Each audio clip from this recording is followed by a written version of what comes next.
રાજકોટમાં શાપર ગામે ચકચારી 2 કરોડ 48 લાખની લૂંટનો આખરે ભેદ ઉકેલાયો। પોલીસે મધ્યપ્રદેશના તેજારિયા ગામેથી 3 શખ્સોને ઝડપ્યા। લૂંટારુઓ પાસેથી 41 લાખ રૂપિયા રોકડા અને સોનું જપ્ત કરવામાં આવ્યું। આરોપીએ ચોરી કરેલી એન્ટિક રાઇફલ પણ પોલીસે કબજે કરી છે। આરોપીઓના સગા અગાઉ વૃદ્ધને ત્યાં કામ કરતા હતા। વૃદ્ધની માહિતી લૂંટારુઓને તેના સગાએ આપી હોવાનો પણ ખુલાસો થયો છે।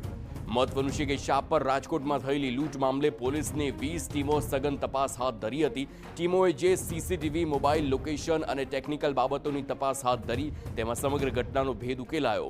આરોપીઓ સ્થળ પરથી બોલેરો કારમાં આવ્યા અને ચોરીના મોટરસાઇકલમાં ફરાર થયા હતા। પોલીસને ચોરી કરાયેલા મોટરસાઇકલ એરપોર્ટ વિસ્તારમાંથી ડ્રોનની મદદથી બિનવારસી હાલતમાં મળી આવ્યા। આરોપીઓએ સમગ્ર વિસ્તારની રેકી કરી અને લૂંટને અંજામ આપ્યાની માહિતી સામે આવી।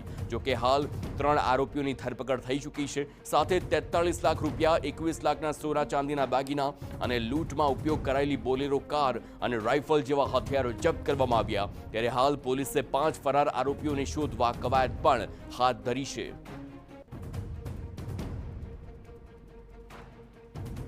આ ખૂબ જ પ્રશંસનીય છે અને જે આપણે હજી સુધી 3 આરોપીનો પકડાયા છે એના શેરિંગમાં જે મુદ્દામાલ હતા એ મુદ્દામાલ જે છે આપણે જે છે મળી આવેલા છે અને 3 આરોપીઓના ભાગના જે શેરમાં જે પણ મુદ્દામાલ એ 100% મુદ્દામાલ જે છે રિકવર કરીએ। હજી જે છે અમે સસ્પેક્ટ કરીએ છીએ કે આ ગુનામાં જે છે કોઈએ જે છે ટીપ આપેલી છે। એના માટે જે છે રાજકોટ ગ્રામ્ય પોલીસ એને શોધવા માટે પકડવા માટે કાર્યરત છે।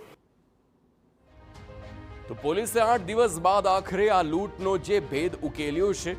પોલીસની 20 ટીમોની સઘન તપાસ બાદ આ મોટી સફળતા।